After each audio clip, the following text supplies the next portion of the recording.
সকল প্রশংসা একমাত্র আল্লাহ তাআলার জন্য, যে মহান মালিক ঈদ উল আজহা পরবর্তী জুমায় সময় মতো আমাদেরকে উপস্থিত হওয়ার, দিনই কিছু কথা আলোচনা করার ও শোনার তৌফিক দিয়েছেন। আল্লাহ তাআলা শুকরিয়া আদায় করি, আলহামদুলিল্লাহ। অসংখ্য গণিত দরুদ ও সালাম বর্ষিত হোক আকায়ে নামদার তাজদার মদিনা মুহাম্মদুর রাসূলুল্লাহ সাল্লাল্লাহু আলাইহি ওয়াসাল্লামের প্রতি। আল্লাহ তাআলা আমাদেরকে যার উম্মত হওয়ার সৌভাগ্য দান করেছে। মোহতারাম হাজিরিন,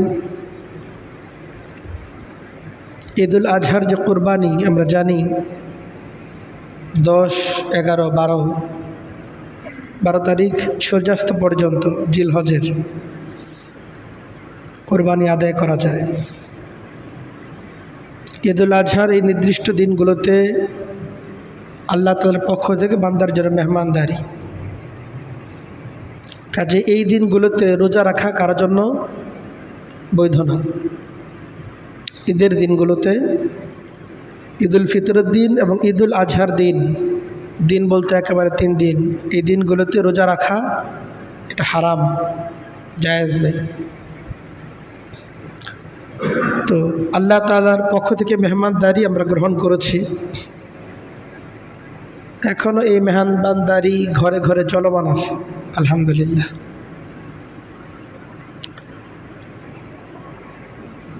তো এই যে সময়গুলো ঈদ পরবর্তী সময় বা বিভিন্ন উপলক্ষ আমাদের সমাজের মধ্যে আসে, যেই সময়গুলোতে ব্যাপকভাবেই আমরা একে অপরকে দাওয়াত করে থাকি, দাওয়াতে অংশগ্রহণ করে থাকি। পারিবারিকভাবে, ব্যক্তিগতভাবে আমরা একজন আরেকজনকে দাওয়াত দিই, পারিবারিকভাবে এক পরিবার আরেক পরিবারে দাওয়াত দিয়ে থাকে।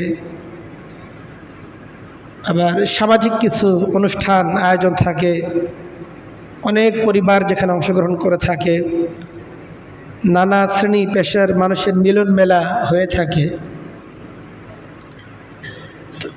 এই যে দাওয়াত দেওয়ার এই যে কালচার, দাওয়াত দেওয়া, দাওয়াত নেয়া এবং নানামুখী দাওয়াত, ব্যক্তিগত, পারিবারিক, সামাজিক, রাষ্ট্রীয়, বিভিন্ন অনুষ্ঠানে বিভিন্ন উপলক্ষে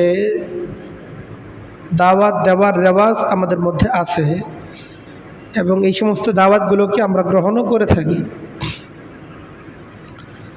তো ঈদের সময় এটাও একটা সময়, যেই সময় আমাদের সমাজের অনেক রকম সামাজিক অনুষ্ঠানগুলো ঈদ পরবর্তী সময়ে সম্পন্ন হয়ে থাকে।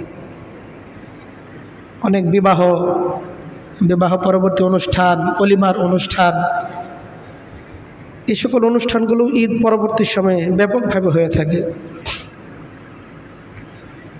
দেখা যাবে অনুষ্ঠান স্থল যেগুলো আছে এগুলোতে মানুষের উপচে পড়া ভিড়। আমাদের যে সমস্ত মিলনায়তনগুলো আছে এগুলোতে শুক্রবার, শনিবার অনেক অনুষ্ঠান হয়ে থাকে। কমিউনিটি সেন্টারগুলোতে এখন সিরিয়াল পাওয়া যাবে না, এত ভিড় হয়ে থাকে। তো নানা রকম অনুষ্ঠান আমাদের সমাজের মধ্যে হয়ে থাকে, অনুষ্ঠানকে কেন্দ্র করে দাওয়াত দেওয়া হয়ে থাকে, দাওয়াত গ্রহণ করা এটা আমাদের হয়ে থাকে। তো দাওয়াত দেয়া, দাওয়াত নেওয়া, এর মাধ্যমে আমাদের পারস্পরিক সম্পর্কগুলো সুন্দর হয়, পারস্পরিক সম্পর্কগুলো আর মজবুত হয়ে থাকে। নবী করিম সাল্লাল্লাহু আলাইহি সাল্লাম তিনিও দাওয়াত দিতেনও এবং দাওয়াত গ্রহণও করতেন। বিভিন্ন বিষয়ের উপর তিনি দাওয়াতকে গ্রহণ করতেন। কাজে দাওয়াত গ্রহণ করা আমাদের একটা সুন্নাহ, এটা নবী করিম সাল্লাল্লাহু আলাইহি সাল্লামের একটা সুন্নত হচ্ছে দাওয়াত দেয়া এবং সেই দাওয়াতে সাড়া দেওয়া, দাওয়াতকে গ্রহণ করা। এবং নবী করিম সাল্লাল্লাহু আলাইহি সাল্লাম তার উম্মতকেও এটা নির্দেশ দিয়েছেন যে আজিবুদ দাওয়া ইদা দুঈতুম, যখন তোমাদেরকে কোনো দাওয়াত দেওয়া হয় তোমরা সেই দাওয়াতে অবশ্যই সাড়া দাও।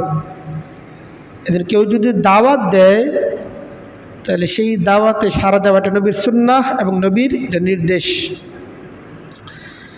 এমনকি নবী করিম সাল্লাল্লাহু আলাইহি সাল্লাম দাওয়াত গ্রহণ করাটাকে একটা অপরিহার্য বিষয় হিসেবে সাব্যস্ত করেছেন। আল্লাহ রসুল সাল্লাল্লাহু আলাইহি সাল্লাম বলেন, হকুল মুসলিমি আদাল মুসলিমি খামসুন, এক মুসলমানের আরেকটা মুসলমানের উপর 5টা অধিকার আছে, যেগুলো অধিকারগুলো আদায় করা অবশ্য কর্তব্য।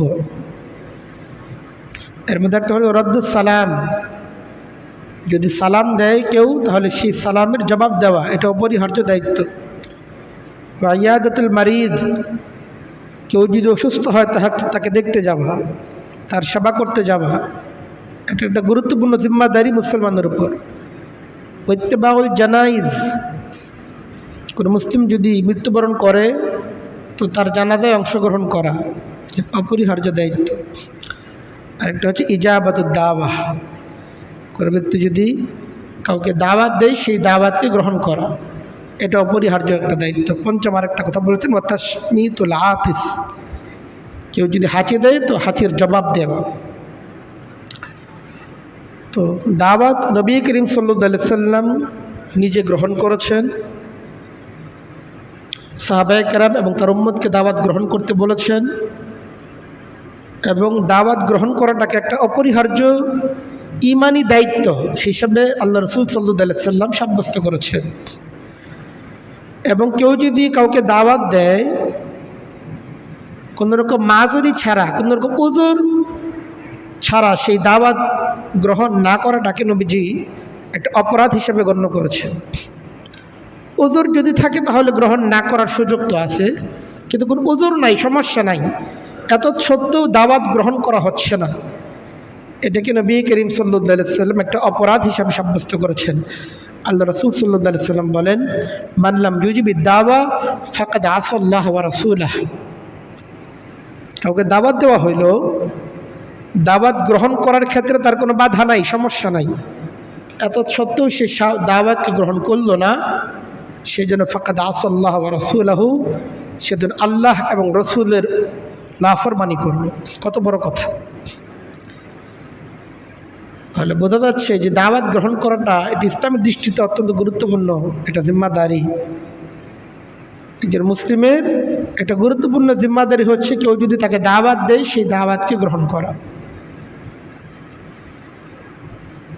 এই জন্য আমাদের সমাজের মধ্যে দাওয়াত দেওয়ার রেওয়াজ তো আছে এবং দাওয়াত গ্রহণ করার রেওয়াজও আছে। বাকি এই যে শরঈ জিম্মাদারি, নবীজির সুন্নাহ, ইসলামের এই যে বিধান, এটার অবশ্যই নির্দিষ্ট কিছু নীতিমালা আছে। ইসলামের কোনো হুকুমই অবাধ নয় যে যেমন খুশি তেমন পালন করবে। শুধু শুনলাম যে দাওয়াত গ্রহণ করতে হবে, দাওয়াত তো গ্রহণ করতেই হবে, কিন্তু সেই দাওয়াত কিভাবে গ্রহণ করতে হবে, কখন গ্রহণ করতে হবে, এটাও তো আমাকে জানতে হবে। শুধু জানলাম যে দাওয়াত গ্রহণ করতে হবে, এরপরে নিজের ইচ্ছে মতো, নিজের খেয়াল খুশি মতো একটা আবার দাওয়াত অংশগ্রহণ করে ফেললাম, বিষয়টা কিন্তু এমন না। যেমন আমি জানলাম যে নামাজ পড়তে হবে, কিন্তু কখন নামাজ পড়তে হবে, কখন নামাজ পড়া যাবে না, কিভাবে নামাজ পড়তে হবে, এইসব কিছুই জানি না। নিজের ইচ্ছা মতো নামাজ আদায় করলাম, তাতে কি নামাজ আদায় হবে? ইসলামের হুকুম পালন হবে? হবে না। এই যে নামাজ তো আল্লাহ আদেশ করেছেন, নামাজের নির্ধারিত সময়ও দিয়েছেন যে এই সময় এই নামাজ পড়তে হবে, এই সময়গুলোতে নামাজ পড়া যাবে না, এবং নামাজ যখন পড়তে হবে এই পদ্ধতিতে নামাজ আদায় করতে হবে। এ সকল নীতিমালাগুলো যদি অনুসরণ করে আমরা নামাজ আদায় করি তো এটা কাঙ্ক্ষিত মানের নামাজ হবে। অন্যথায় নিজের ইচ্ছে মতো নামাজ আদায় করলে সেটা আল্লাহ তাআলার কাছে গ্রহণযোগ্য হবে না। তো দাওয়াত গ্রহণ করাটা সুন্নাহ, এটা আল্লাহর আদেশ, নবীর নির্দেশ, কিন্তু সেটার জন্য নির্ধারিত নীতিমালা আছে। কখন আমি দাওয়াত গ্রহণ করব, কোন দাওয়াত আমি গ্রহণ করব, দাওয়াত গ্রহণের পদ্ধতি আমার কি হবে, এই ব্যাপারে অবশ্যই শরীয়তের নীতিমালা আছে। আমাদের একজন মুসলিম হিসাবে আমাদেরকে সেই শরীয় নীতিমালাগুলো জানা দরকার, কারণ যুগ যুগ ধরে আমরা দাওয়াতে অংশগ্রহণ করতেছি, নানা রকম দাওয়াতে অংশগ্রহণ করতেছি, পারিবারিক দাওয়াত, সামাজিক দাওয়াত, বিবাহের দাওয়াতে যাচ্ছি, অলিমার দাওয়াতে যাচ্ছি, জন্মদিনের দাওয়াতে যাচ্ছি, বিবাহ বার্ষিকী পালন করা হচ্ছে সেই দাওয়াতে যাচ্ছি, আবার মৃত্যুবার্ষিকী পালন করা হচ্ছে সেই দাওয়াতে আমরা যাচ্ছি।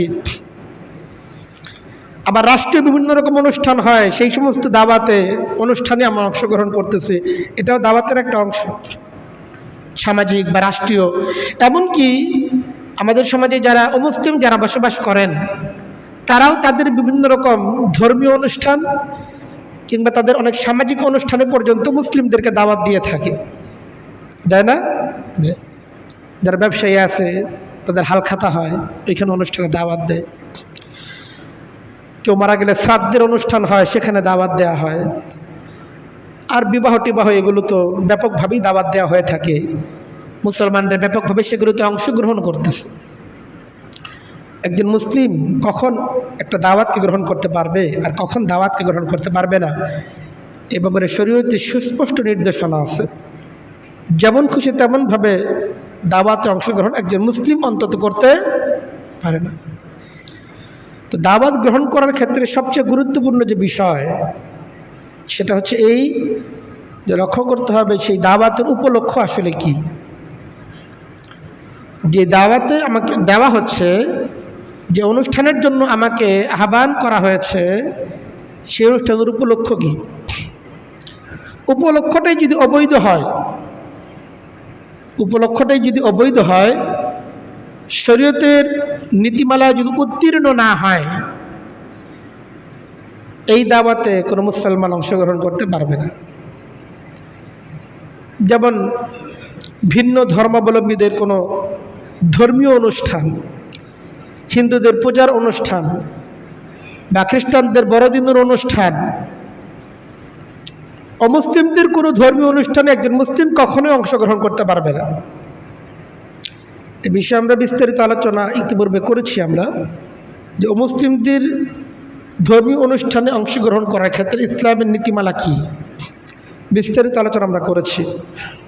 কোনো কোনো ক্ষেত্রে বৈধতার সুযোগ আছে, কিন্তু সেটা বিনোদন নেওয়ার জন্য না, নিরাপত্তা কর্মী নিরাপত্তা দেওয়ার জন্য তাদের যেতে হয় ইত্যাদি বিস্তারিত আলোচনা করেছি আমরা। আমরা যারা সাধারণ আছি, অমুসলিমদের কোনো ধর্মীয় অনুষ্ঠানে একজন মুসলিম কখনোই অংশগ্রহণ করতে পারবে না। পাশাপাশি মুসলমানদের ইসলামিক অনুষ্ঠানেও একজন মুসলিম অংশগ্রহণ করতে পারবে না। অমুসলিমদের কোনো ধর্মীয় অনুষ্ঠানে যেমন একজন মুসলিম অংশগ্রহণ করতে পারে না, ঠিক এমনিভাবে মুসলমানদের ইসলামিক অনুষ্ঠান, মুসলমানদের মধ্যে প্রচলিত সেই অনুষ্ঠানগুলো যেগুলো শরীয়ত সমর্থিত না, শরীয়ত যে অনুষ্ঠানগুলোকে সমর্থন করে না, এই সমস্ত অনুষ্ঠানগুলোতে একজন মুসলিম অংশগ্রহণ করতে পারবে না। এই ব্যাপারে পবিত্র কোরআন কারীমের মাঝে আল্লাহ তাআলা বলেন, ওয়াকাদ নাযালা আলাইকুম ফিল কিতাবি আন ইযা সামিতুম আয়াতিল্লাহি ইউকফারু বিহা ওয়া ইউস্তাহযাউ বিহা। আল্লাহ বলেন, আল্লাহ তাআলা তার কিতাবের মধ্যে সুস্পষ্ট বিধান তোমাদের জন্য নাজিল করে দিয়েছেন। সেটা কি? আন ইযা সামিতুম আয়াতিল্লাহি ইউকফারু বিহা ওয়া ইউস্তাহযাউ বিহা, যখন কোন অনুষ্ঠানের মধ্যে, কোন মজলিসের মধ্যে তোমরা দেখতে পাবে, তোমরা শুনতে পাবে যে এখানে আল্লাহ তাআলার আয়াতগুলোকে অস্বীকার করা হচ্ছে, আল্লাহ তাআলার তাওহীদকে লঙ্ঘন করা হচ্ছে, এখানে শিরিক হচ্ছে, এখানে কুফরির অনুষ্ঠান চলতেছে, আল্লাহ তাআলার বিধানকে লঙ্ঘন করা হচ্ছে, আল্লাহকে অস্বীকার করা হচ্ছে, আল্লাহকে বাদ দিয়ে অন্যান্য দেব দেবতার পূজা অর্চনা করা হচ্ছে, আল্লাহ বলেন যখন তোমরা শুনতে পাবে ওয়াইস্তাহযাউ বিহা, আল্লাহ তাদের হুকুমগুলিকে উপহাস করা হচ্ছে, হাসি ঠাট্টা করা হচ্ছে, ফালা তাকুদু মাআহুম হাত্তা ইয়াখুযু বিহাদিসিন গায়রি, আল্লাহ বলেন এই অনুষ্ঠানে কোনো মুসলিম উপস্থিত থাকতে পারবে না। হাত্তা ইয়াখুযু বিহাদিসিন গায়রি, এই অনুষ্ঠান যতক্ষণ পর্যন্ত সমাপ্ত না হয় ততক্ষণ পর্যন্ত কোনো মুসলিম সেখানে অবস্থান করতে পারবে না। কাজে ইসলামিক কোনো অনুষ্ঠান, ইসলামের প্রধান স্তম্ভ তাওহীদ, এক আল্লাহ বিশ্বাস, এই বিশ্বাসের সাথে সাংঘর্ষিক যত অনুষ্ঠান আছে, মুসলিমদের ধর্মীয় যত অনুষ্ঠান আছে, কোনো মুসলিম এই সকল অনুষ্ঠানগুলোতে উপস্থিত থাকতে, এই অনুষ্ঠানগুলোতে অংশগ্রহণ করতে, এই সকল অনুষ্ঠানের দাওয়াত গ্রহণ করতে একজন মুসলিম কখনোই পারবে না। পাশাপাশি মুসলমানদের মধ্যে প্রচলিত সেই সকল অনুষ্ঠান যেই সকল অনুষ্ঠানগুলি ইসলাম সমর্থন করে না, অনেক রকম বেদাতি অনুষ্ঠান আমাদের সমাজের মধ্যে প্রচলিত আছে, বা বিধুর্মীতির থেকে কালচারালভাবে আসা অনেক অনুষ্ঠান মুসলিম সমাজের মধ্যে অনুপ্রবেশ করেছে, যেটা মুসলিম সমাজের আদর্শ না। এ সকল অনুষ্ঠানও একজন মুসলিম অংশগ্রহণ করতে পারবে না। জন্মদিনের অনুষ্ঠান, মৃত্যুবার্ষিকীর অনুষ্ঠান, কোনো ব্যক্তি মৃত্যুবরণ করার পরে 3 দিনা 5 দিনা 40 কিংবা বার্ষিকীর অনুষ্ঠান, বিবাহ বার্ষিকীর অনুষ্ঠান, এগুলো কিছু কিছু অনুষ্ঠান, জন্মদিন, বিবাহ বার্ষিকী, এগুলো তো কখনো ইসলামে ছিলই না। গ্রিক সভ্যতা থেকে রোমান সভ্যতায় আসছে, রোমান সভ্যতা থেকে পরবর্তীতে খ্রিস্ট সভ্যতা হয়ে আমাদের হিন্দুস্তানে এই সমস্ত অনুষ্ঠানগুলো প্রবেশ করেছে। আর তাছাড়া 40 বা এই জাতীয় যে অনুষ্ঠানগুলো, যেগুলো নবী করিম সাল্লাল্লাহু আলাইহি ওয়াসাল্লাম ছিল না, এখন তো খাতনারও অনুষ্ঠান করা হয়ে থাকে। এখন বাচ্চার খতনা করা হচ্ছে, এটার জন্য আলাদা অনুষ্ঠান করা হয়ে থাকে, অত্যন্ত জাঁকজমকপূর্ণভাবে এই সমস্ত অনুষ্ঠানগুলো করা হয়ে থাকে। ইসলামের সাথে এই সমস্ত অনুষ্ঠানের কোনো সম্পর্ক নাই। কাজে করে মুসলিমকে যদি এই জাতীয় অনুষ্ঠানে দাওয়াত দেওয়া হয়, মুসলিম এই সকল অনুষ্ঠানে অংশগ্রহণ করবে না। যে সমস্ত অনুষ্ঠানের মধ্যে সরাসরি আল্লাহ তাআলার বিধান লঙ্ঘিত হয়, কুফর করা হয়, শিরিক করা হয়। অনেকে মনে করে যে আমি তো আর শিরিক করি নাই, আমি তো আর পূজা করি নাই। অনেকের যুক্তি এটা যে আমি তো আর এই নাজায়েজ কাজটা করি নাই, আমি তো শুধু খাওয়ার জন্য গিয়েছি, আমি সেখানে উপস্থিত ছিলাম, ওইখানে কোনো নাফরমানিমূলক কাজের মধ্যে আমি তো লিপ্ত হই নাই। আল্লাহ বলে ইন্নাকুম ইযা মিসলুহুম, তুমি যদিও তা করো নাই, কিন্তু তোমার সেখানে নীরব উপস্থিতি, এটা আল্লাহ তাআলার কাছে ইযা মিসলুহুম, তুমি একই রকম অপরাধী হিসেবে আল্লাহ তাআলার কাছে তুমি গণ্য হয়ে যাবে। যে মজলিসের মধ্যে, যে অনুষ্ঠানের মধ্যে আল্লাহ তাআলার হুকুমকে লঙ্ঘন করা হয়, কুফর করা হয়, শিরিক করা হয়, পূজা করা হয়ে থাকে, কোন মুসলিম যদি সেই অপরাধের মধ্যে অংশগ্রহণ নাও করে, এত সত্ত্বেও আল্লাহ তাআলার কাছে সে একজন অপরাধী হিসেবে গণ্য হবে। এবং আল্লাহ তাআলা এই সমস্ত মুখোশধারী মুসলিমদেরকে মুনাফিক হিসেবে গণ্য করেছেন। এজন্য পরের আয়াতের মধ্যে ঠিক আল্লাহ তাআলা বলতেছেন ইন্নাল্লাহা জামিউল মুনাফিকিনা ওয়াল কাফিরিনা ফি জাহান্নামা জামিআ। আল্লাহ বলেন এরা যদিও কাফের না, কুফরি করে নাই, এরা মুশরিক না, এরা শিরিক করে নাই, কিন্তু এরা আসলে মুনাফিক, এরা হল মুনাফিক। আর আল্লাহ তাআলা ইন্নাল্লাহা জামিউল মুনাফিকিনা ওয়াল কাফিরিনা ফি জাহান্নামা জামিআ, আল্লাহ তাআলা এই সমস্ত মুখোশধারী মুসলিম, যারা জন্ম পরিচয়, বাহ্যিক পরিচয় যারা মুসলিম, এই সমস্ত মুনাফিকদেরকে বল কাফির, এবং যারা কাফের, এদের উভয়কেই ফি জাহান্নামা জামিআ, সকলকে আল্লাহ তাআলা জাহান্নামের মধ্যে একত্রিত করে দেবেন। এটা মুসলমানদেরকে খেয়াল করতে হবে। ইসলাম বিরোধী কোনো অনুষ্ঠান, ইসলামের সাথে সাংঘর্ষিক কোনো অনুষ্ঠান, এটা মুসলমানদের জন্য না। কারণ মুসলিম সেখানে সে অনুষ্ঠান স্থলে উপস্থিত থাকতে পারে না। হযরত নাফে রাদিয়াল্লাহু তাআলা আনহু, আব্দুল্লাহ ইবনে উমর রাদিয়াল্লাহু তাআলা আনহুর খাস শাগরিদ হযরত নাফে রাদিয়াল্লাহু তাআলা আনহু, তিনি বলেন একবার হযরত আব্দুল্লাহ ইবনে উমর রাদিয়াল্লাহু তাআলা আনহু হযরত ভুলে গেছে, হযরত উসমান ইবনে আবিল আস রাদিয়াল্লাহু তাআলা আনহু, হযরত উসমান ইবনে আবিল আস রাদিয়াল্লাহু তাআলা আনহু হাদিসের মধ্যে এসেছে ওনাকে একবার দুআয়া ইলা খিতানিন, একটা খাতনার অনুষ্ঠান, এই খাতনার অনুষ্ঠানের মধ্যে ওনাকে দাওয়াত দেওয়া হলো। কাকে? আল্লাহ রাসূল সাল্লাল্লাহু আলাইহি ওয়াসাল্লাম সাহাবী হযরত উসমান ইবনে আবিল আস রাদিয়াল্লাহু তাআলা আনহুকে দাওয়াত দেওয়া হলো একটা খাতনার অনুষ্ঠানের মধ্যে। ফাআবা আন ইউজিবা, তিনি অস্বীকার করলেন যে না, এই অনুষ্ঠানে তো আমি একজন মুসলিম আল্লাহ রাসূলের সাহাবী, এই অনুষ্ঠানে অংশগ্রহণ করতে পারি না। এবং তিনি এটাও বললেন যে দেখো এই অনুষ্ঠানে কিভাবে আমরা অংশগ্রহণ করতে পারি, ইন্না কুন্না লা নাতি আলা আহদি রাসূলিল্লাহ সাল্লাল্লাহু আলাইহি ওয়াসাল্লাম ওয়া লা ইউদহা ইলাইহা, নবী করিম সাল্লাল্লাহু আলাইহি ওয়াসাল্লামের জামানাতেও খতনা হইতো, সেই ইব্রাহিম আলাইহিস সালাতু ওয়াস সালামের সুন্নাহ এই খতনা পালন করা, খতনা করা। তো নবী করিম সাল্লাল্লাহু আলাইহি ওয়াসাল্লামের জামানাতেও খতনা হইতো, কিন্তু সেখানে তো কোনো অনুষ্ঠান হইতো না, এবং সেই অনুষ্ঠানের জন্য কাউকে আহ্বান করা হইতো না। কাজেই যে অনুষ্ঠান নবী করিম সাল্লাল্লাহু আলাইহি ওয়াসাল্লামের জামানায় ছিল না, এবং যেই অনুষ্ঠানাদির জন্য বা নবী করিম সাল্লাল্লাহু আলাইহি ওয়াসাল্লাম জামানায় কোনো দাওয়াত গ্রহণ করা হতো না। নবীজি দুনিয়া থেকে বিদায় গ্রহণ করার পরে আমি আল্লাহ রাসূলের সাহাবী এই যেতে কোনো অনুষ্ঠানে অংশগ্রহণ করতে পারি না। দেখেন, এটা কিন্তু অমুসলিমদের অনুষ্ঠান না, মুসলমানদের ঘরোয়া অনুষ্ঠান, কিন্তু এটা এমন একটা অনুষ্ঠান যেটা ইসলাম সমর্থন করে না। এই জন্য হযরত উসমান ইবনে আবিল আস রাদিয়াল্লাহু তাআলা আনহু তিনি সুস্পষ্ট জানিয়ে দিলেন, নবী করিম সাল্লাল্লাহু আলাইহি ওয়াসাল্লামের জামানায় যে অনুষ্ঠানের অস্তিত্ব ছিল না, যেগুলোকে আনুষ্ঠানিকভাবে পালন করা হতো না, এই যে অনুষ্ঠানে নবী করিম সাল্লাল্লাহু আলাইহি ওয়াসাল্লাম দুনিয়া থেকে বিদায় গ্রহণ করার পরে আমি সাহাবী অংশগ্রহণ করতে পারি না। কাজে আমাদের এটা খেয়াল করতে হবে। আমাদের অনুষ্ঠান আমরাই তো, তাই বলে সেটা বৈধ হয়ে যায় না। অবশ্যই সেটা শরীয়তের দলিলের আলোকে উত্তীর্ণ হইতে হবে, তখনই সেই অনুষ্ঠানে একজন মুসলিম অংশগ্রহণ করতে পারবে। একটা অংশগ্রহণ করার ক্ষেত্রে দ্বিতীয় যে গুরুত্বপূর্ণ বিষয় সেটা হচ্ছে সেই অনুষ্ঠানের মধ্যে আল্লাহ তাদের হুকুমের নাফরমানির বাহ্যিক ব্যবস্থা না থাকতে হবে, বেপর্দা না থাকতে হবে, নারী পুরুষের ফ্রি মিক্সিং, অবাধ মেলামেশা, পর্দাহীনতা না থাকতে হবে, গান বাদ্যের আয়োজন না থাকতে হবে।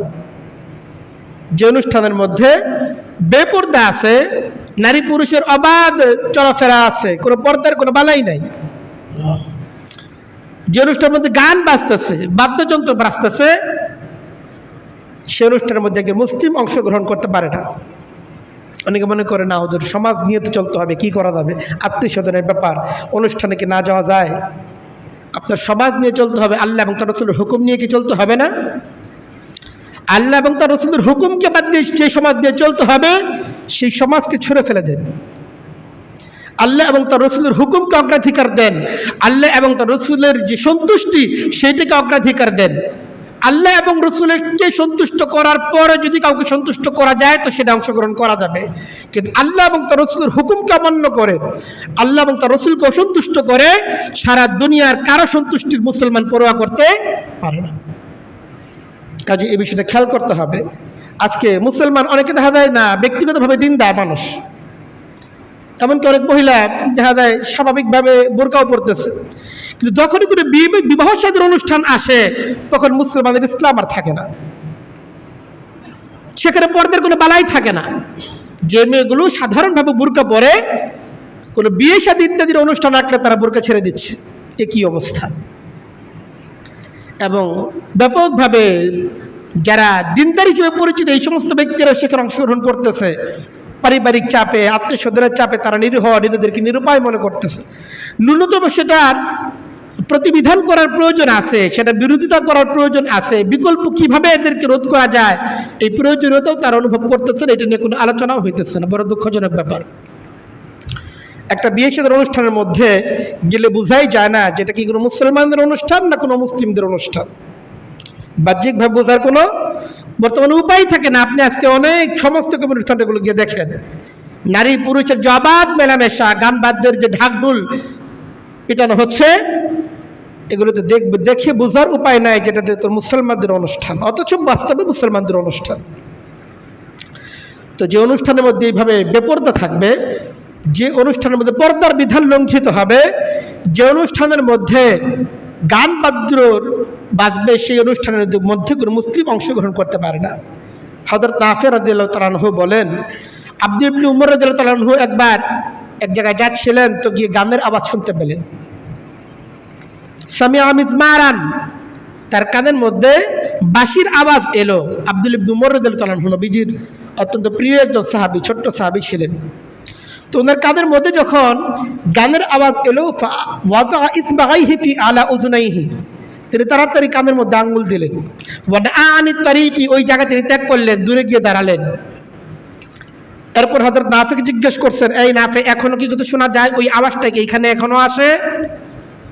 হযরত নাফি জবাব দিলেন যে না, এখন তো আর আসে না।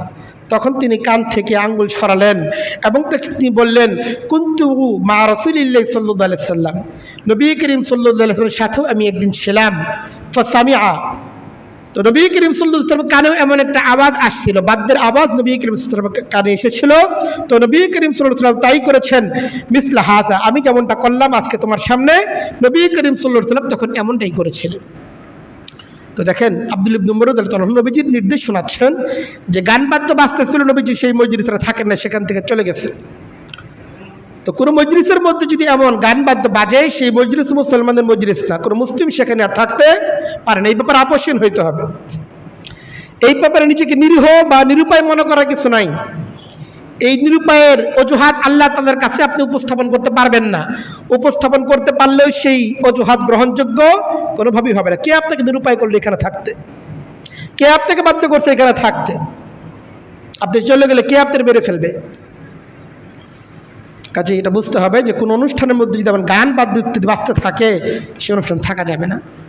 গান বাদ্য দূরের কথা, একবার নবী করিম সাল্লাল্লাহু আলাইহি সাল্লামকে তার কলিজার টুকরা সন্তান হযরত ফাতেমা রাদিয়াল্লাহু আনহা দাওয়াত করছেন। হযরত ফাতেমা নবী করিম সাল্লাল্লাহু আলাইহি সাল্লামকে একবার দাওয়াত করছেন। নবী করিম সাল্লাল্লাহু আলাইহি সাল্লাম ঘরের দরজায় আসছেন এবং চৌকাঠের মধ্যে হাত রাখছেন। তো ঘরের কোণার মধ্যে একটা পর্দা ঝুলতেছে, খুব নকশা করা একটা পর্দা। এত নকশা করা পর্দা দেখে নবী করিম সাল্লাল্লাহু আলাইহি সাল্লাম এই ঘরের মধ্যে প্রবেশ করেন নাই। নবীজি ফিরে আইসা বললেন। হযরত ফাতেমা তাড়াতাড়ি হযরত আলীকে পাঠাইছেন যে গিয়ে দেখেন কোন জিনিস নবীজি দেখলেন এমন, যেটা দেখে নবীজি ফিরে যাচ্ছেন, ঘটনাটা কি, নবীজির ফিরে নিয়ে আসেন। হযরত আলী রাদিয়াল্লাহু তাআলা আনহু নবীজির কাছে গেলেন, নবীজিকে জিজ্ঞেস করলেন, হে আল্লাহর রাসূল, আপনি ঘরে গেলেন কিন্তু প্রবেশ করলেন না, দরজা থেকে ফিরে এলেন, ঘটনাটা কি? তখন নবী করিম সাল্লাল্লাহু আলাইহি সাল্লাম জবাব দিলেন, লাইসা লি আউলি নবিয়্যিন আন ইয়াদখুলা বাইতান মুযাওয়াকান। আল্লাহর রাসূল সাল্লাল্লাহু আলাইহি সাল্লাম বললেন, আমার জন্য, অথবা নবীজি বলেছেন কোন নবীর জন্য এই সুযোগ নাই এমন ঘরে প্রবেশ করবে যেই ঘরের মধ্যে এত নকশা করা জিনিস উপস্থিত, এত অপ্রয়োজনীয় নকশা যেই ঘরের মধ্যে আছে, সেই ঘরের মধ্যে প্রবেশ করা কোনো নবীর জন্য শোভা পায় না। আজকে আপনার ঘরগুলির কি অবস্থা? ঘরের মধ্যে যে কি টানায় রাখছেন বলেন? শোপিসের নামে যা যা টানায় রাখছেন, আপনার স্বামী স্ত্রীর ছবিগুলো টানায় রাখছেন, বাইরে মানুষ আসতেছে, তারা দেখতেছে। এই ধরনের সরাসরি হারাম এবং নাজায়েজ জিনিসের উপস্থাপন আজকে ঘরের মধ্যে হইতেছে। বিভিন্ন রকম প্রাণীর অবয়ব সম্বলিত শোপিস ঘরের মধ্যে, ড্রয়িং রুমের মধ্যে সাজিয়ে রাখছেন। আপনি ভাবেন আপনার ঘরের দাওয়াত কি আল্লাহ রাসূল গ্রহণ করতেন? আজকে যদি নবীজি জীবিত থাকতেন আর আপনি দাওয়াত দিতেন, আপনার ঘরে নবীজির বরকতময় পা ঢুকতো না। তো যেই ঘরের মধ্যে নবীজির বরকতময় মা ঢুকতে না পারে, সেই ঘরের মধ্যে হতভাগা এবং দুর্ভাগা ঘর কোন ঘর হইতে পারে? সেই ঘরে বরকত আপনি কিভাবে আশা করেন? তো যাই হোক, যে বলতেছিলাম, কোন মুসলমান এমন দাওয়াত বা অনুষ্ঠানে অংশগ্রহণ করতে পারে না যেই দাওয়াত বা অনুষ্ঠানের মধ্যে গান বাদ্য বাজতেছে, যেই অনুষ্ঠানের মধ্যে বেপরদা চলতেছে, সে অনুষ্ঠান মুসলমান অংশগ্রহণ করতে পারে না। আজকে জুমার দিন অনেকেরই দাওয়াত আছে জানি, কাজে দাওয়াতে অংশগ্রহণ করাকে হিসাব করবেন। যে অনুষ্ঠানে আপনি যাচ্ছেন, যেই দাওয়াতে অংশগ্রহণ আপনি যাচ্ছেন, সেই দাওয়াতে অংশগ্রহণ করা একজন মুসলমানের জন্য শোভা পায় কি পায় না, এটা হিসাব করে এরপর অংশগ্রহণ করা চাই। যদি কোনো অনুষ্ঠানে যান আর আপনার সুযোগ থাকে, আপনি জানতেন না যে সেখানে নাজায়েজ কার্যকলাপ আছে, কিন্তু যাওয়ার পরে দেখলেন যে এখানে তো নাজায়েজ কার্যকলাপ, আপনি জানতেন না এই ঘরের মধ্যে এই ফটো টানানো আছে, এই শোপিস টানানো আছে যেটা নাজায়েজ, এখানে গান বাদ্য হবে জানতেন না, এখানে বেপরদা আছে জানতেন না। আপনার যদি সুযোগ থাকে অবশ্যই আপনার সেটাকে প্রতিহত করা চাই, প্রতিবাদ করা চাই। আল্লাহ রাসূল বলেন, মান রাআ মিনকুম মুনকারান ফাlyughayyirhu বিয়াদিহি। যখন তুমি কোনো অন্যায় কাজ দেখতে পাও, নিজের হাত দ্বারা প্রতিবাদ করো। ক্যাসেটটা বন্ধ করে দেন, গিয়ে মোবাইলটা বন্ধ করে দেন, মাইকটা বন্ধ করে দেন, যে না এখানে গান বাজবে না, এটা মুসলমানদের অনুষ্ঠান। আপনি বন্ধ করতে না পারেন, অন্তত মুখ দ্বারা তাদেরকে দাওয়াত দেন, তাদেরকে বোঝান যে দেখো এটা তো অনেক মুসলমান আছে যে হয়তো গান শুনতে চাচ্ছে না, অনেক দিনদার ব্যক্তিরা আছে যার হয়তো গান শোনার ইচ্ছা নেই, কিন্তু তোমার অপরাধের কারণে সেও গুনাহগার হবে। এই গুনাহের দায় কে নিবে? আল্লাহকে ভয় করো, এই গুনাহ থেকে নিজেও বাঁচো, মানুষকেও বাঁচাও। এভাবে কি করতে হবে? নিজেদের অবশ্যই সেটার প্রতিবাদ করতে হবে, প্রতিবিধান করার চেষ্টা করতে হবে। এত সত্ত্বেও যদি কাজ না হয়, অবশ্যই সেই অনুষ্ঠান স্থল ত্যাগ করতে হবে। সেই অনুষ্ঠান স্থলে কোনো অনুষ্ঠান এমন আছে আপনি জানেন যে এখানে কোনো নাজায়েজ কাজ হবে, দাওয়াতের নিয়তে যেতে পারেন। নবী করিম সাল্লাল্লাহু আলাইহি ওয়াসাল্লাম বিধর্মীদের ব্যক্তিগত দাওয়াতের অনুষ্ঠানে গিয়েছেন। কেন? দাওয়াতের নিয়তে গিয়েছেন। কোনো জায়গায় যদি অন্যায় দেখেছেন তো সেখানে বলেছেন এই অন্যায় করা যাবে না। যদি শুনতেও তাহলে থাকতেন, না শুনলে নবীজি ফিরে আসতেন। এই জন্য কোনো অনুষ্ঠান স্থলে যাওয়ার পর যদি কোনো নাজায়েজ কাজের সম্মুখীন হয়ে যায়, অবশ্যই সেটাকে বন্ধ করার জন্য চেষ্টা করা চাই। এত সত্ত্বেও যদি বন্ধ না হয়, সে অনুষ্ঠানে আর উপস্থিত থাকা যাবে না, সে অনুষ্ঠান থেকে ফিরে চলে আসতে হবে। কারণ আল্লাহ বলেন, শাইতানু আল্লাহ বলেন শয়তান যদি তোমাদেরকে ভুলিয়ে দেয়, আল্লাহর হুকুমকে থেকে গাফেল করে দেয়, কোনো গুনাহের মজলিসের মধ্যে অনিচ্ছা সত্ত্বে উপস্থিত হয়ে গেছো, ফালা তাকউদ বাদা যিকরা মাল কওমিজ জালিমিন, যখনই স্মরণ আসবে, সেন্স আসবে, আর এটা কি করতেছি, কোথায় আসলাম, যখনই বুঝ আসবে তখন আর এই অনুষ্ঠান স্থলে তুমি থাকতে পারবে না। ফালা তাকউদ বাদা যিকরা, এটা মনে আসার পর তুমি আর সেখানে বসতে পারো না। মাল কওমিজ জালিমিন, সেই অনুষ্ঠানের মধ্যে যে অনুষ্ঠানের মধ্যে জুলুম চলতেছে, নিজের নফসের উপর জুলুম চলতেছে নাফরমানের মাধ্যমে। যে অনুষ্ঠান স্থলে আমরা যাব, সে অনুষ্ঠান স্থলের একটা গুরুত্বপূর্ণ বিষয় হলো যে অনেক ক্ষেত্রে দাওয়াত অনুষ্ঠান খাবার দাবারের আয়োজন থাকে। যার অনুষ্ঠানে যাব তার আইনকে অবশ্যই হালাল হইতে হবে। যার অনুষ্ঠানে আমি অংশগ্রহণ করবো, যার দাওয়াতে আমি অংশগ্রহণ করব, তার উপার্জন হালাল হইতে হবে, তাহলেই তার অনুষ্ঠান দাওয়াত গ্রহণ করা যাবে। যার উপার্জন হারাম কিংবা সিংহভাগ হারাম বলে আমি জানি, ঘুষ খায়, চাঁদাবাজি করে, রাজনীতি করে পয়সা ইনকাম করে, এই জাতীয় ব্যক্তিদের যে অনুষ্ঠান দাওয়াত, এই দাওয়াতে অংশগ্রহণ করা যাবে? ভয় পেতেছেন নাকি? ভয় না আমি পাবো, আমার ভয়। আপনার কি বলবেন? হ্যাঁ, কোন হারাম উপার্জন যার আছে তার অনুষ্ঠানের মধ্যে কোনো মুসলমান অংশগ্রহণ করতে পারবে না। আল্লাহর হুকুম, এটা হুকুম কার? এটা আল্লাহ তাআলার হুকুম যে কোনো হারাম উপার্জনের কোনো মুসলমান খেতে পারে না। কোনো সামাজিকতার জন্য, ব্যক্তিগত পছন্দের জন্য আল্লাহর বিধানকে কোনো মুসলমান লঙ্ঘন করতে পারে না, এটা খেয়াল করতে হবে। যার কারণে খাওয়া পাইলেই হাজির আমি, মুসলমানদের এটা হয়ে গেছে। এটা হবে কোনো ধরনের খাবার সুযোগ আছে, বৈধ আর বাদ বিচার নাই, চাও চলো, দলবল নিয়ে চলো, বিবেক বুদ্ধি শূন্যের কোটায় চলে গেছে। এটা খেয়াল করতে হবে, এটা মুসলমান করতে পারে না। আল্লাহ বলেন ইয়া আইয়ুহান নাস, এই লোকেরা। আল্লাহ শুধু মুসলমানে বলে নাই, সাধারণ মুমিনের জন্য, সাধারণ মানুষের জন্য এটা কর্তব্য। ইয়া আইয়ুহান নাস, আল্লাহ বলেন এই লোকেরা, কুলু মিম্মা ফিল আরদি হালালান তাইয়্যিবা, জমিনের মধ্যে যা আছে সব তো আল্লাহ তাআলা তোমাদের জন্য দিয়েছেন, কিন্তু সেটা অবশ্যই হালাল ভাবে উপার্জন করতে হবে। হালাল উপার্জনটাই খেতে হবে, কোনো হারাম উপার্জন খাওয়া যাবে না, এটা খেয়াল করতে হবে। কাজেই ওই ব্যক্তিকে আপনি কিভাবে কৌশল এড়িয়ে যাবেন সেটা আপনার ব্যাপার, নাকি তাকে দাওয়াত দিয়ে তার ব্যাপারে বলবেন, তার হারাম থেকে বাঁচতে বলবেন, আপনার ব্যাপার। কিন্তু আপনি অন্তত সেখানে অংশগ্রহণ করতে পারবেন। এরপর একটা গুরুত্বপূর্ণ বিষয় হচ্ছে এই উপার্জন তো হালাল হইতেই হবে, পাশাপাশি যে খাবারটা উপস্থাপন করা হবে সেই খাবারটাও হালাল হইতে হবে। বিধর্মীদের অনৈসলামিক অনুষ্ঠান ছাড়া, বিধর্মীদের ধর্মীয় অনুষ্ঠান ছাড়া অনেক সামাজিক অনুষ্ঠান থাকে, ব্যবসায়িক অনেক অনুষ্ঠান থাকে, যে সমস্ত অনুষ্ঠানে মুসলিমরা অংশগ্রহণ করে থাকেন। এটা খেয়াল করতে হবে যে খাবারটা আয়োজন করা হয়েছে, যে মুরগিটা জবাই করা হয়েছে, যে খাসিটা জবাই করা হয়েছে, সেখানে খাসির রেজালার আয়োজন করা হয়েছে, সেটা কি হালালভাবে জবাই করা হয়েছে কিনা। এই জন্য যে খাবারগুলো উপস্থাপন করা হবে সেই খাবারগুলো অবশ্যই হালাল হইতে হবে, অন্যথায় কোনো মুসলমান সেই খাবার গ্রহণ করতে পারবে না। এটা খেয়াল করতে হবে যে কোনো মুসলিম কর্তৃক সেটা শরীয়ত সম্মত পন্থায় জবাই করে সেই খাবার আপনার সামনে আসছে কিনা এটা নিশ্চিত হইতে হবে। কারণ আল্লাহ বলেন ওয়ালা তাকুলু মিম্মা লাম ইউযকার ইসমুল্লাহ আলাইহি, যেই প্রাণী জবাইয়ের ক্ষেত্রে আল্লাহর নাম নেওয়া হয় নাই সেই প্রাণী কোনো মুসলমান খেতে পারবে না। এটা খেয়াল করতে হবে। দাওয়াত গ্রহণ করার ক্ষেত্রে একটা গুরুত্বপূর্ণ বিষয় হলো খাবারের অপচয় করা যাবে না। এটা আপনি প্রচুর পরিমাণ খাবার অনুষ্ঠানগুলোতে অপচয় করা হয়ে থাকে, নিবে প্রচুর, জানেও সে খেতে পারবে না, এরপর নিতেছে। আপনি ঝুল খেতে পারেন না তো বলেন না শুরুতেই যে ভাই আমার ঝুল দেন না, শুধু গুস্তের টুকরা দেন। নেন তো গুস্ত ঝুল মিলায় সব নিতেছেন, এরপর অল্প একটু খাওয়ার পরে সবটা নষ্ট করছেন। কেন? এর অনেক ঝুল হয়ে গেছে, এত ঝুল তো খাওয়া যায় না, তেল হয়ে গেছে খাওয়া যায় না। তো নেওয়ার সময় কইছিলেন আপনি, এটা কিন্তু অপচয়। আল্লাহ বলেন কুলু ওয়াশরাবু ওয়ালা তুসরিফু, খাও পান করে সমস্যা নেই, কিন্তু অপচয় করা যাবে না। ইন্নাল্লাহা লা ইউহিব্বুল মুসরিফিন, অপচয়কারীকে আল্লাহ তাআলা কখনোই পছন্দ করেন না। ওমর ইবনুল খাত্তাব রাদিয়াল্লাহু তাআলা বলেন কাফা বিল মারই সিরফান আন ইয়াকুলা কুল্লামা ইয়াশতাহি। দেখেন দাওয়াতের অনুষ্ঠানে গেলে মানুষ অপ্রয়োজনীয় খাবার খায়, অনেক ক্ষেত্রে পেট ভরে গেছে জানে, এরপরও না আরেকটা দাও আরেকটা দাও। কেন? ফ্রি পেলেই কি এত খাইতে হবে? আপনার ঘরের মধ্যে কি এতই খান আপনি? এনে দাওয়াতের অনুষ্ঠানে এত খেতে হবে কেন? হ্যাঁ, যতটুকু আপনার প্রয়োজন ততটুকু খান, খাবার তো আপনার জন্যই। কিন্তু যখন আপনার প্রয়োজন পূরণ হয়ে গেছে এরপর এত বেশি কেন আপনি খেতে চাচ্ছেন? ওমর ইবনুল খাত্তাব রাদিয়াল্লাহু তাআলা বলেন যত ইচ্ছা তত খাবার খাওয়া এটাও অপচয়ের একটা আলামত। এটাও একজন ব্যক্তি আল্লাহ তাআলার কাছে অপচয়কারী হিসেবে গণ্য হবে, যে পেট ভরার পরেও সে খাইতেছে। ইসলাম তো একান্ত প্রয়োজন ছাড়া খুব বেশি উদরপূর্তি করে খাবার, পেট ভরে খাবার, এটা কি ইসলাম পছন্দ করে না। এই জন্য দাওয়াত গ্রহণ করা তো ইসলামের সুন্নাহ, কিন্তু সেটা সুন্নাহ তরিকাই হইতে হবে, নিজের খেয়াল খুশি মতো না হওয়া চাই। কোনো দাওয়াতে অংশগ্রহণ যেটা আপনাকে আল্লাহর হুকুম থেকে গাফিল করে না দেয়। অনুষ্ঠানে আছেন, এখন নামাজ বাদ হয়ে গেল, ফরজ নামাজ অবশ্যই যথাসময়ে জামাতের সাথে আদায় করতে হবে। কোনো অনুষ্ঠানে উপস্থিতি যেন আপনার নামাজের হুকুমের লঙ্ঘনের কারণ না হয়। কাজে মুসলিম সমাজ, মুসলিম রাষ্ট্রের কোনো অনুষ্ঠান নামাজের সময় চলতে পারে,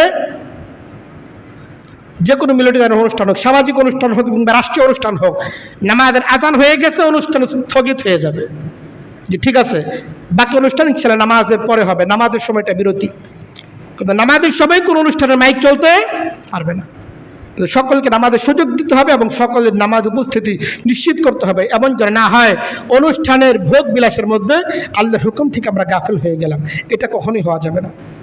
কোনো অনুষ্ঠানে অংশগ্রহণ করার ক্ষেত্রে এটাও খেয়াল করা চাই, যাকে দাওয়াত দেওয়া হতো তারই যাওয়া চাই, যাদেরকে দাওয়াত দেওয়া হতো তাদেরই যাওয়া চাই।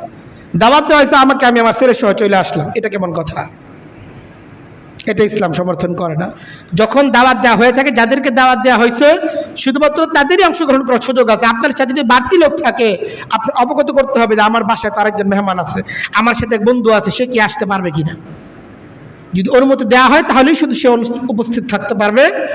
অনুমতি যদি দেওয়া না হয়, অনুমতি ছাড়া কোনো ব্যক্তি দাওয়াতে অংশগ্রহণ করতে পারবে না। এটা খেয়াল রাখতে হবে, কারণ ওইখানে প্রত্যেকটা অনুষ্ঠানে একটা লিমিটেশন আছে, লিমিটেড ইয়ে আছে, সীমা আছে আপনার। আপনি যদি ব্যক্তিগতভাবে এইভাবে বেশি করে লোক নিয়ে যান, এটা তো হবে না। এবং আরেকটা বিষয় হচ্ছে, এই খাবার দাবার শেষ হয়ে গেছে তো এবার আপনি আপনার জায়গা ত্যাগ করেন। খাবার শেষ হয়ে গেছে, বসে আছে, আরো লোক তো খাওয়া দাওয়া করবে। এটা আমি আমার মতো বলতেছি এমন না, এগুলো সব কোরআনের হুকুম। আল্লাহ তাআলা পবিত্র কোরআনে কারীমের মধ্যে বলতেছেন, ওয়ালাকিন ইযা দুঈতুম ফাদখুলু। আল্লাহ বলেন দাওয়াত দেওয়া ছাড়া তো আসতে পারবাই না, যখন দাওয়াত দেওয়া যখন হবে তখন তোমরা প্রবেশ করতে পারো।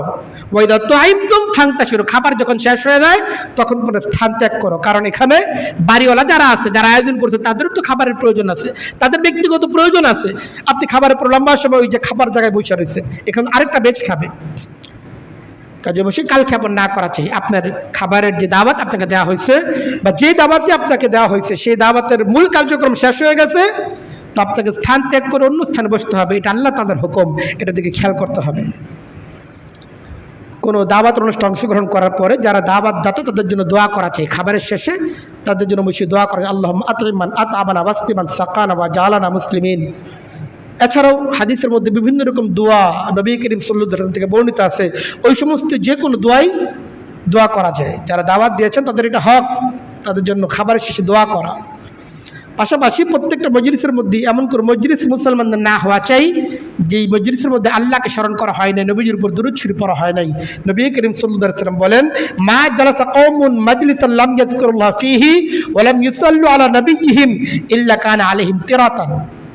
মুসলমানদের কোন মজলিস, যেই মজলিসের মধ্যে আল্লাহকে স্মরণ করা হয় নাই, নবীজি সাল্লাল্লাহু আলাইহি ওয়াসাল্লামের উপর দুরূদ শরীফ পড়া হয় নাই, কাল কিয়ামতের ময়দানে, হাশরের ময়দানে এই মজলিসগুলো তাদের জন্য বড় আফসোসের কারণ হবে। এই জন্য মজলিস ত্যাগ করার আগে অবশ্যই মজলিসের যা কিছু ভুল ভ্রান্তির জন্য আল্লাহর কাছে ক্ষমা চাওয়া এবং নবী করিম সাল্লাল্লাহু আলাইহি ওয়াসাল্লামের দুরূদ শরীফ পড়ে এরপরে মজলিস শেষ করা চাই। আল্লাহ তাআলা আমাদের যে অনুষ্ঠানগুলো আছে এগুলোকে ইসলামের ছায়াতলে আনার তৌফিক দান করেন এবং ইসলামের যে হুকুম পালন করে দাওয়াত দেওয়া এবং দাওয়াতে অংশগ্রহণ করার তৌফিক দান করেন। ওয়া আখিরু দাওয়ানা আলহামদুলিল্লাহি রাব্বিল আলামিন। যারা সুন্নাত